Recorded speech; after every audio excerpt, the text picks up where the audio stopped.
Rapture is overflowing with memorable locations and set pieces. In developing a world that feels organic, lived in, and functional, Irrational managed to create a space that feels perfectly suited to the story and action that takes place in it, which begs a question: did the plot shape the location, or did the plot fit squarely into a world that was already established?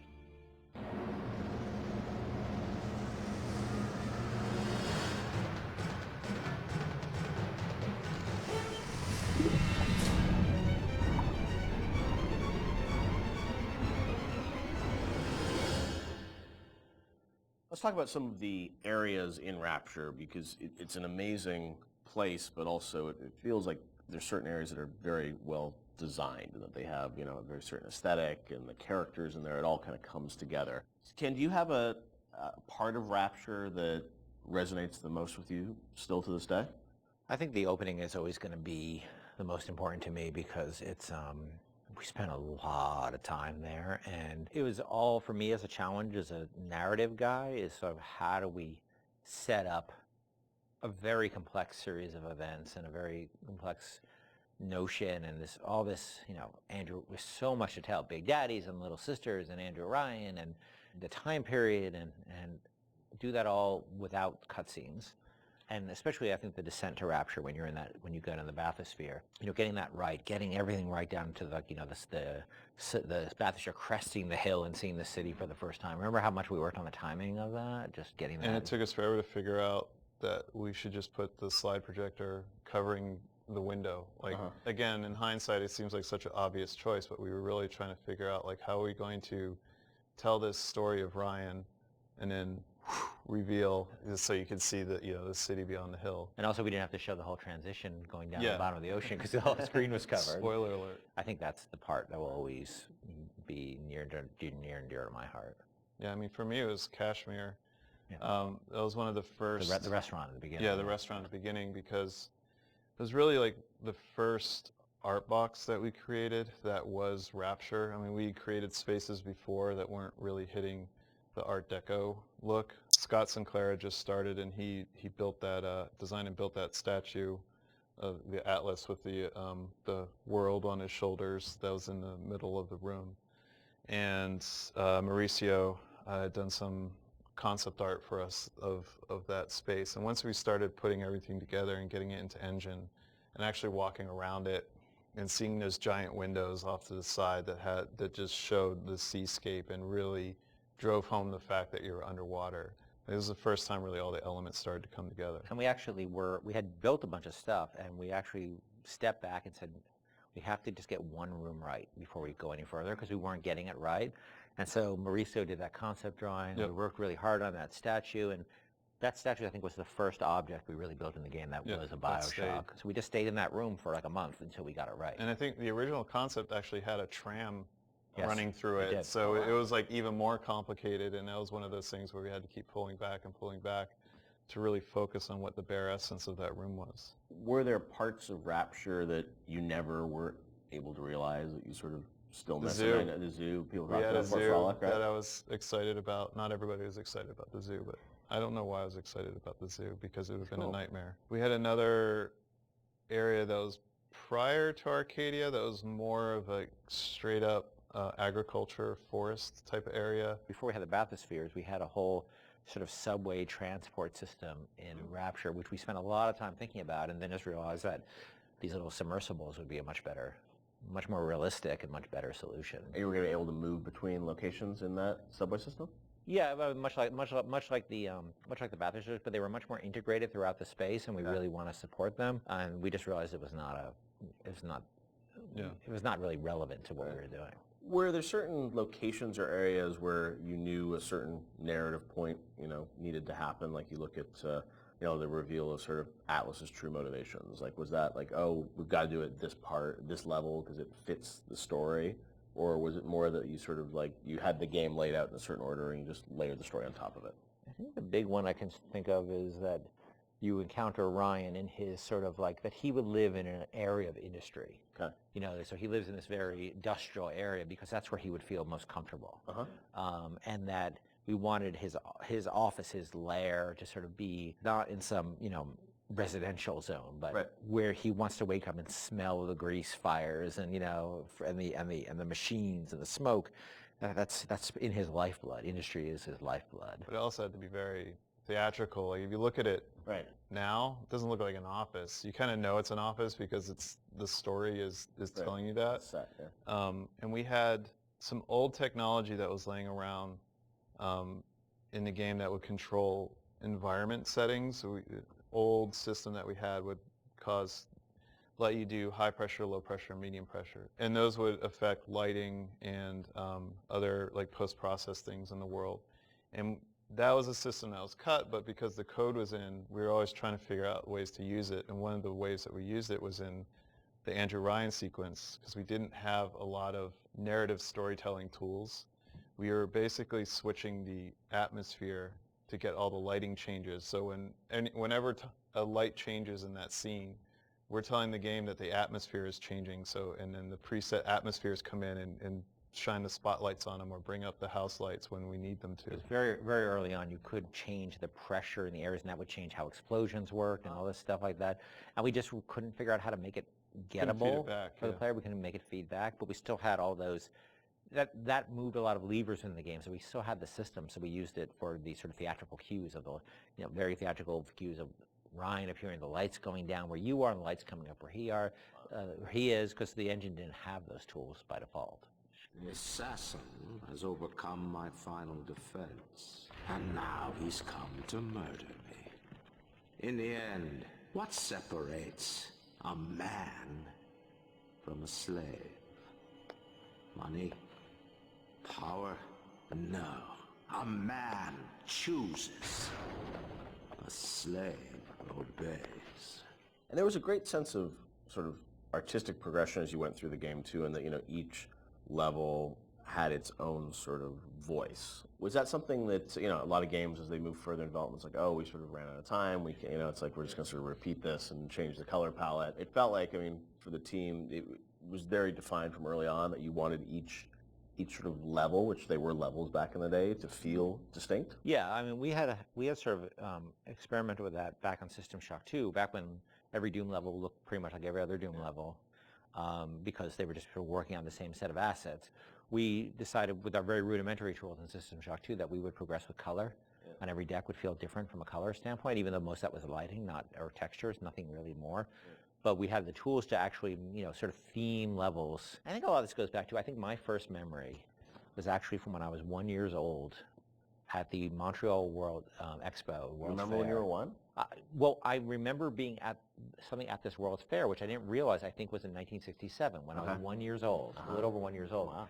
And I was on a theme park ride they had and I remember being at this thing where a big bat flies out of this sort of thing and comes up. I don't know why I was a 1 year old was on this ride. I'm not sure, sort of a haunted housey kind of ride.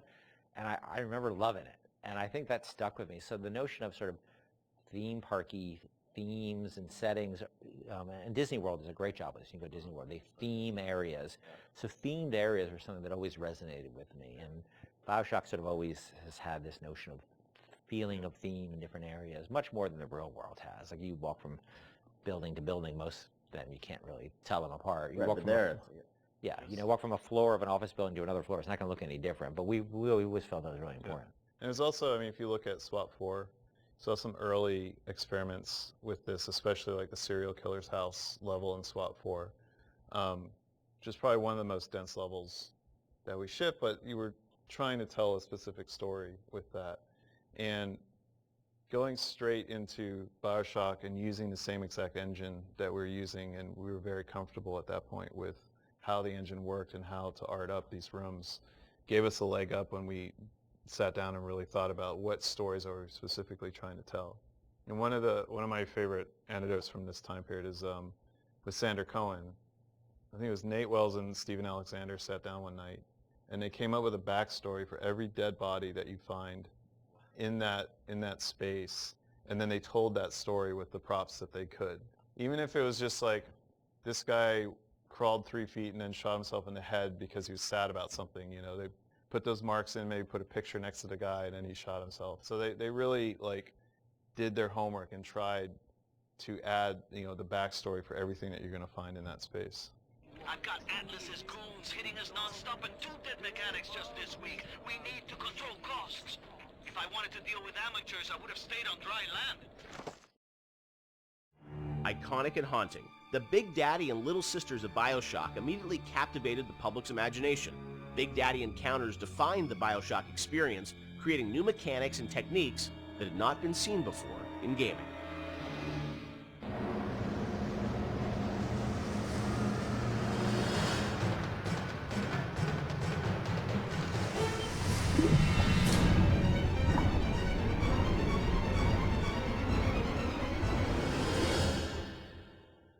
So Big Daddy, Little Sister, such an iconic moment or series of moments in this game. I'm fascinated about how that got layered in, because we talked a lot about the setting and the tone. That is still, to me, a mechanic that I remember was very unique about, choosing to engage the Big Daddy and being a fight that is going to be very aggressive and different than a traditional boss fight. I know you had an idea, Ken, of sort of 3 different types of AIs interacting in the same world.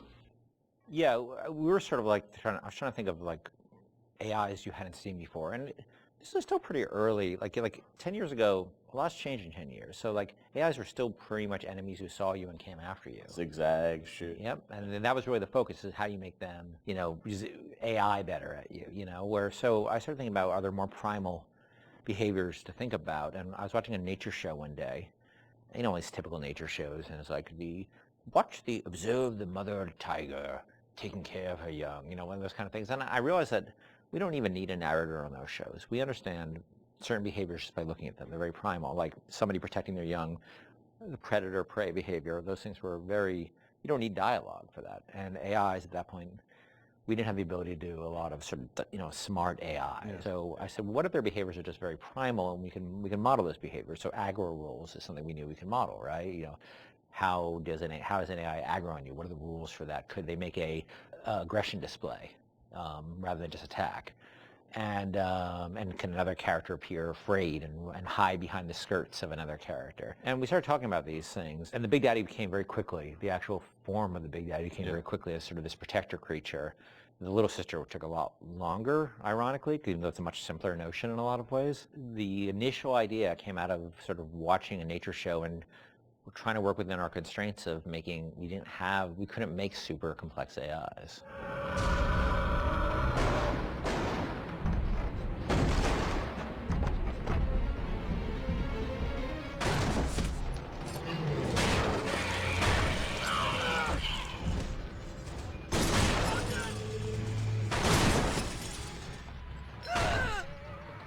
That's the Big Daddy.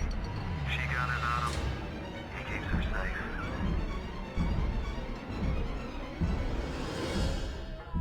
Because when we first got the system up and running, this is before the play test, we weren't really thinking about player facing these things.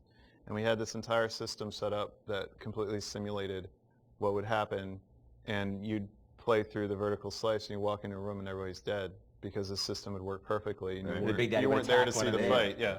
And we track they weren't called Little Sisters at the time, but we track how much they were harvesting, and it was all like a Command and Conquer level simulation. Yeah. And players didn't care or notice. Yep. And so we just abandoned all that stuff. Yeah, so that took us a step towards, how do we present this to the player, then how do we make the gatherers, which we called them at the time before Little Sister design came on, like how do we make them empathetic towards the player? How do we make the player want to engage with that? Because at the time they were just slugs. Right. So which is a That's horrible right, design. Originally were slugs, right? Yeah. Not actually.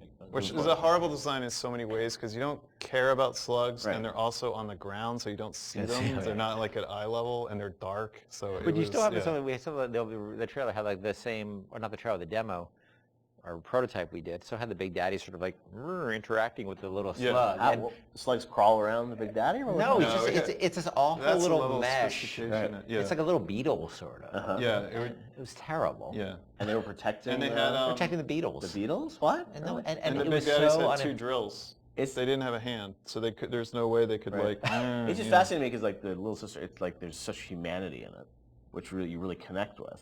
Which seems like you would a think smart that would thing be to go the straight obvious thing. to. Yeah. Yeah. Yeah. We're not very smart. The idea of sort of choosing to engage the Big Daddy. I mean, when I was first time I played the game, I mean that was always profound. It makes you sort of sit there and like, am I ready for this? And your choice to sort of like, the kind of opposite of stealth, like when you want to be discovered. Was that always the mechanic with the Big Daddy?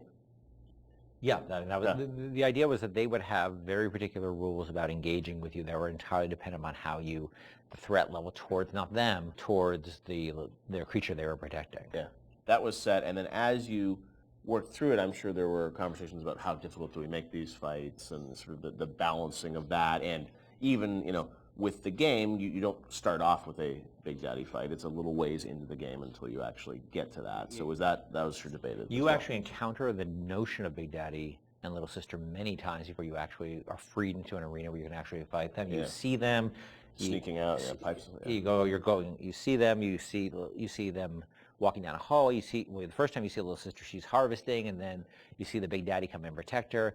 And we realized it was 4 or 5 sequences we had to do to set the stage for these characters. And look, we were hoping they'd be iconic and people would respond to the way they did, because we certainly spent energy on them with the expectation that they'd have an impact that we really just as easily could have turned out that nobody cared. I think the actual very first time, and not a lot of people see it, there's a Little Sister in the vent in Kashmir restaurant. That if you're looking in the right direction at the right time, you'll see her looking at you, and then she'll disappear into the vent. It's the eyes. No, it's the actual mesh. Is it the mesh? Because it was easier to do that right. than new eyes, but yeah. No! No! No! No!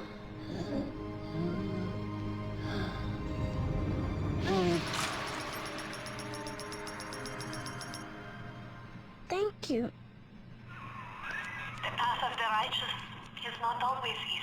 The thing as you play through the game, I think the moments with those sort of encounters certainly stand out to the player. For you guys, as you were developing it, was there a debate about how often to sort of have those encounters? Like, like how many Big Daddies would there be? How would that play out? I mean, was that something that sort of changed as you... No, I think we decided there would be 3. I think it was 3 per level. So 3 and 2 in smaller levels. We did have a third Big Daddy that was mostly finished, but we couldn't make it fun. Like that last 10% of an AI is always like, where's the fun? Like, how do you really make They put it into, I think they put it into BioShock too, didn't they? They might have, yeah. They might have, I don't know. But it was fully rigged, fully animated, but we just didn't have the time we needed to really, really polish it. So we ended up shipping with the bouncer and Rosie. Hunting the Big Daddy, that demo was a huge moment, I think, in the game's kind of marketing campaign. And that really, I think, sold the tension of that battle. When you showed that, did the entire game feel like that, or was that really more of just like a vertical slice of what you wanted the game to feel like? That at that point was more what we wanted to feel like, because the Big Daddy had a lot of problems at that point. But we were confident we could do that. Like, we wanted to make sure that was an experience we could deliver on. And it was like it functioned, but it would do really weird things. Like, it had this tendency at the time to, if you did the wrong thing, that it would turn into basically a super ball and start like a tiny little super ball. The Big Daddy would whoop, turn to a super ball and start bouncing off the ceiling and walls like a million miles an hour. Do you remember why you did that, or what was going on? I'm sure it was some physics bug that And so that actually happened. Sometimes we were doing the demo, and Joe Falstick, who was the guy running the demo with me in Barcelona, was very good at making sure that he turned away from the Big Daddy. Like, oh yeah, I guess we killed the Big Daddy. He must be dying over there. But so all things were functional, but they weren't really. They didn't have all their bells and whistles on yet. It was really good for us because it sort of gave us some confidence that people would respond to just the notion of watching Little Sister and biding your time and choosing your moment. Well, it gave us confidence, but also gave us a tool that the development team as a whole could gather around and say, we want to make it like this. Like, yes, a lot of elements in that demo were scripted, but they provided a framework for us to go back and how do we make that so it's not scripted? How do we make this robust enough so that the player can actually use these systems? Yeah. So it was something that we could point to and say, all right, how are we going to do this? Like, let's break it down and let's figure it out. And that was like in September, and actually the game was done in February, March, so we weren't that far off. Yeah. A lot went into it in those final months. But it was a big confidence boost for us because we thought it was the most important thing about the game, besides the world, was this sort of Big Daddy, Little Sister concept. And if people didn't care about it, it would have been a problem for us because we spent a lot of time on it.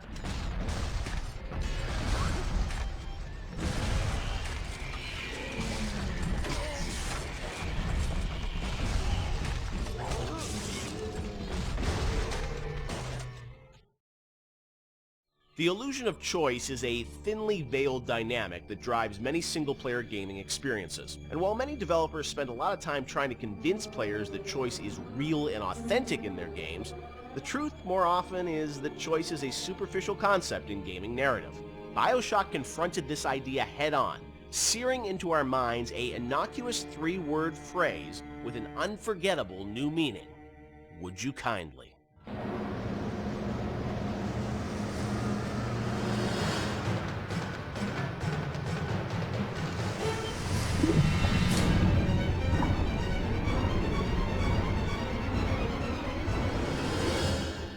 Of course, one of the most memorable moments in the game is the "would you kindly" phrase and the reveal of how that's been motivating the player throughout the entire game.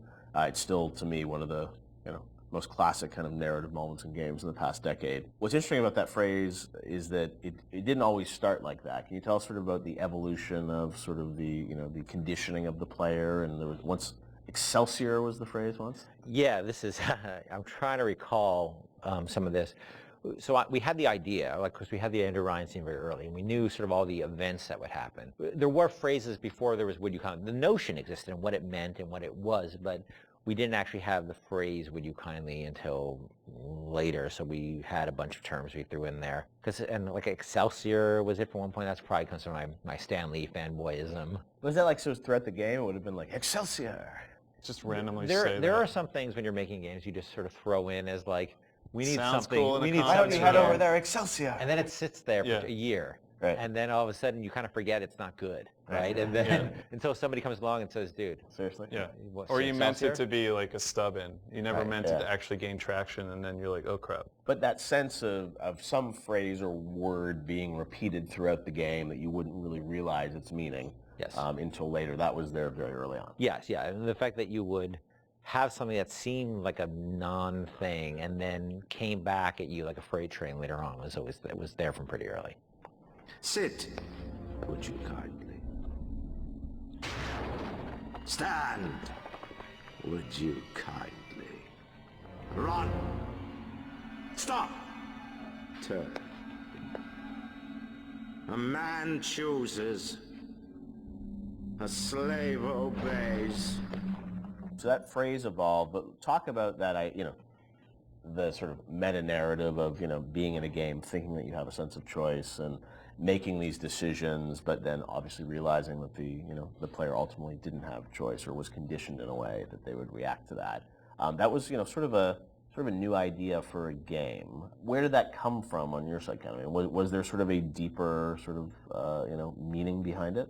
No, look, I think I was always interested in the concept, whether it's, Oedipus, not to get too pointy-headed here, but Oedipus sort of thinking he has, I'm going to leave, this city and go to another city because there's been this prophecy about me and I'm going to avoid my fate and I'm in complete control, and then finding out he's not in control at all, to the Manchurian Candidate, which is a story I love about, somebody who you find out is just a puppet, living a life of a man. And Fight Club, I always love those kind of stories about who am I and what is my agency in this world, because look, we struggle. I think everybody struggles that. How much do we really have control over, and how much is our boss or parents or whatever telling us what to do? So that seemed like a natural thing for a story, and because it came from movies, that idea a lot, and plays, yeah. I don't think it was very. There was a lot of it hadn't been explored in games really, and games are particularly interesting because you feel like you are interacting with choice, yeah. And you're really being, most games, especially at the time, you're really just being railroaded down a corridor. It's very easy to underestimate gamers, and I think probably I did a little of my own underestimation there, that it would be a little too pointy-headed for people, but people seem to really engage, because it spoke to an experience they had, a struggle as a gamer they've always had, which is like, I want to control, but how much control do I really have in this game?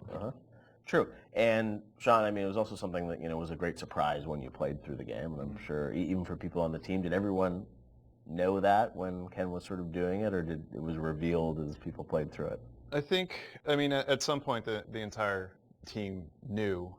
It wasn't, it was something that was talked about with a smaller group before it was bought to the entire team. Early on, when you heard the idea and you just kind of clicks, right? You're like, okay, like I totally get this. Did like, people get it? I seem to remember people looking at me like I was like a lunatic. Maybe That not the theme goes on specifics, and forever. maybe it's the Excelsior, or maybe you're talking about the Excelsior yeah, time, yeah. but the idea that you don't really have choice, and exactly like you said, you played through how many video games, and everybody's game is going to end the same way. You're going to kill these people, you're going to pass through these checkpoints, and you think you have a choice, but ultimately the only real choice is stop playing the game. So the idea that we're kind of like taking that on resonated. Now the actual, like, is it Excelsior or is it the Latin phrase I forgot, or if it's would you kindly?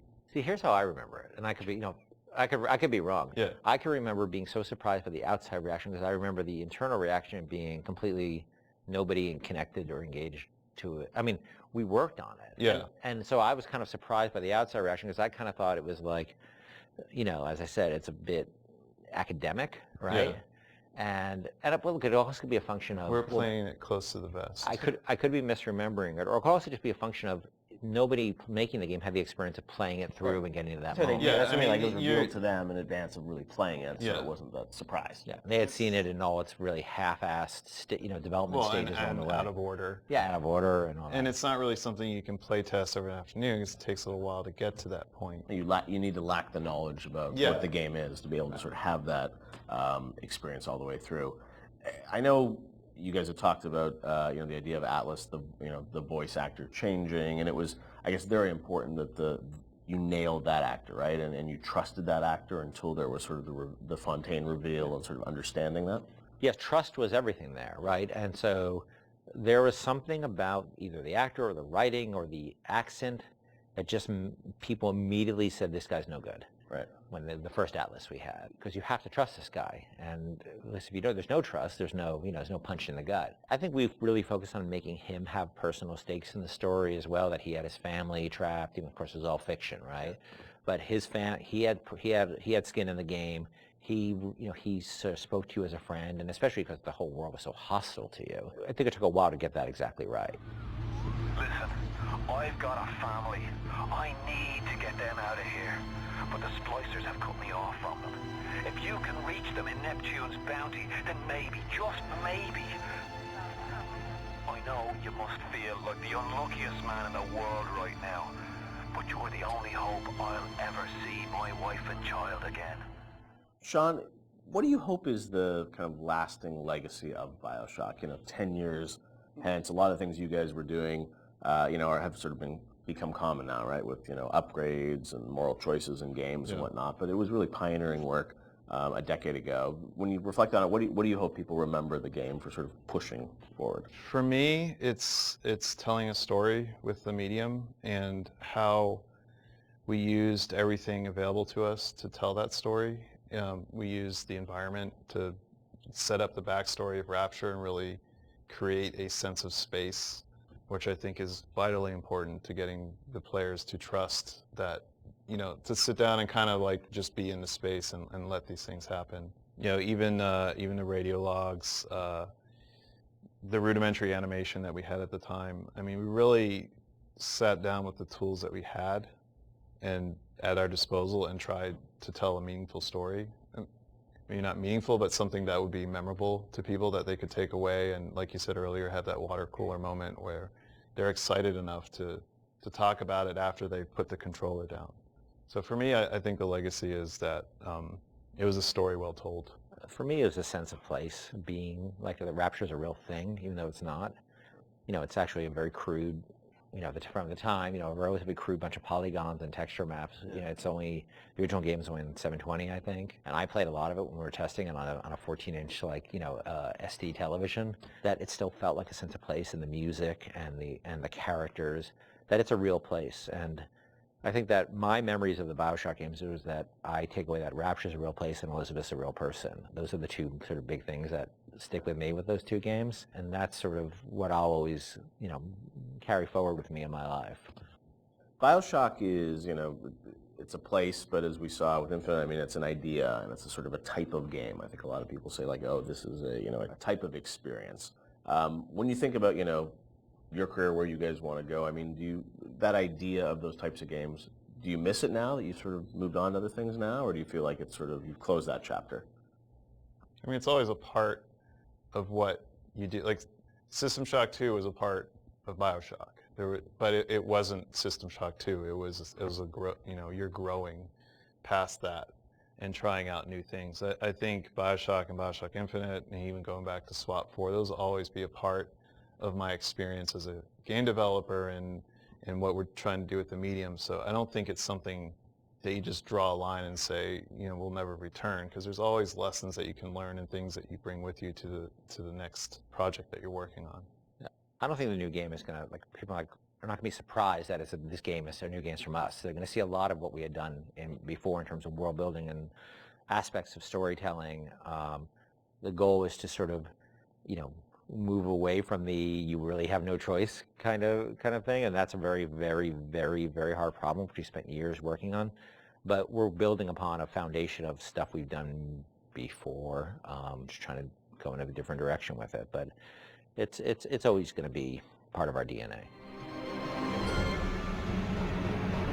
City where the artist would not fear the censor, where the scientist would not be bound by petty morality, where the great would not be constrained by the small. And with the sweat of your brow, Rapture can become your city as well. To kill, to harvest or not to harvest, the moral dilemma that follows you throughout the BioShock experience and defines the fate of the player. This choice lays at the center of your BioShock story and has repercussions that can be felt in nearly every facet of the gameplay.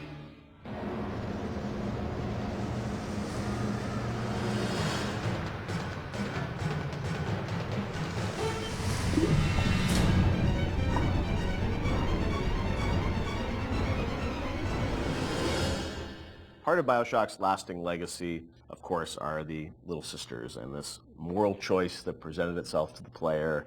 Everyone, it became a water cooler conversation about, like, well, did you save them? Did you harvest them? That concept, Ken, was that something that came about early in development, or that binary choice? When did that come into the game? I don't remember when. I mean, we had the concept of them being protected, but I can't remember when you actually certainly chose. wasn't. When there were slugs, it was not meaningful. I think there was. Do you salt it? Do you not salt it? Yeah. There were resources that you could get, but there was no choice there, right? The choice was, do I want to fight the Big Daddy or not? Yeah. I think once we got into the realm of they have to be empathetic, the player has to have some feeling towards them, which you're not going to get from slugs.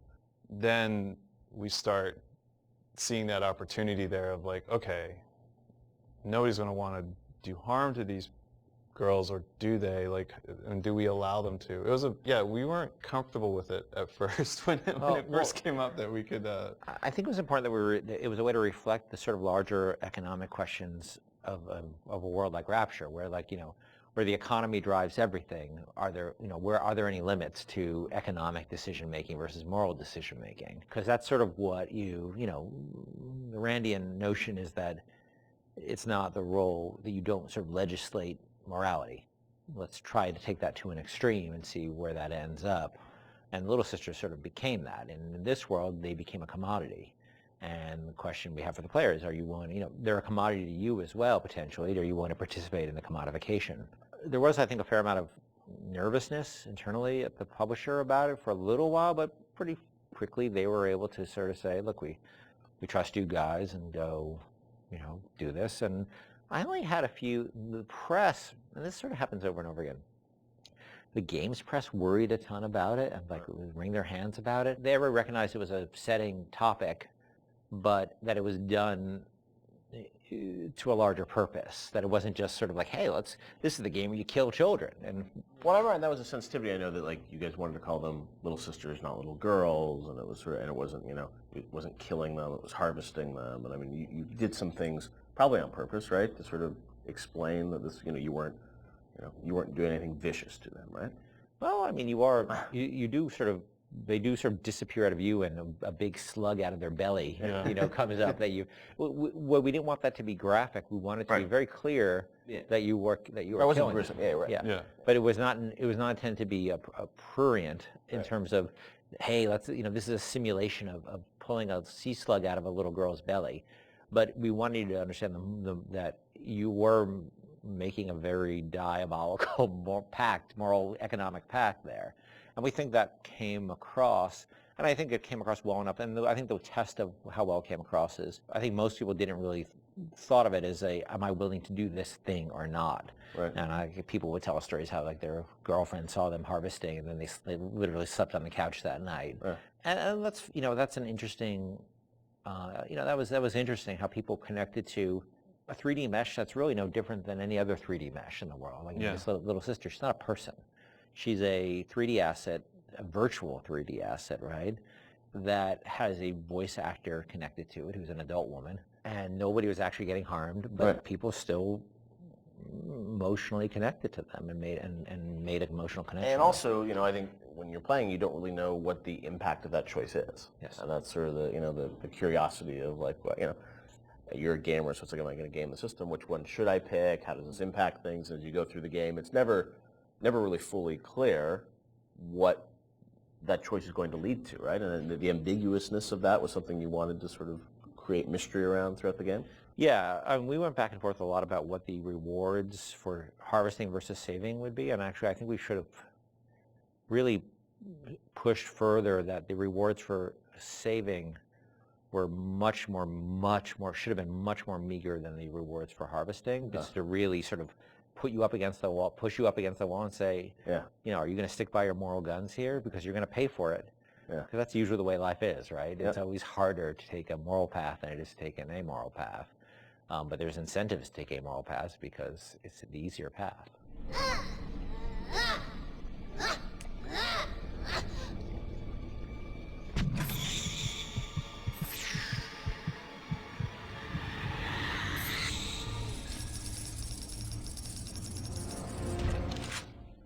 As you play through the game, eventually you get to the ending, and as we know now, there were sort of two endings that were affected by that choice.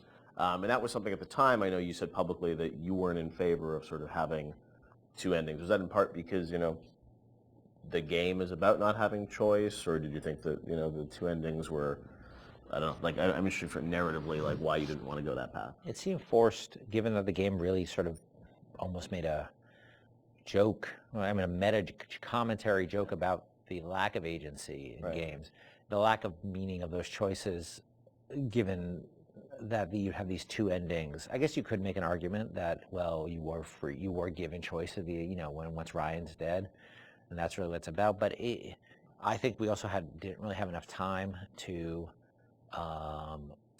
execute on those super well. I was pretty happy with how the happier one came out, with the sort of little sister focus, but it's a much more subtle story than I would have time to tell about your slow descent into, moral chaos and dissolute living and all the things that sort of come along with a life that is sort of separate from a moral structure.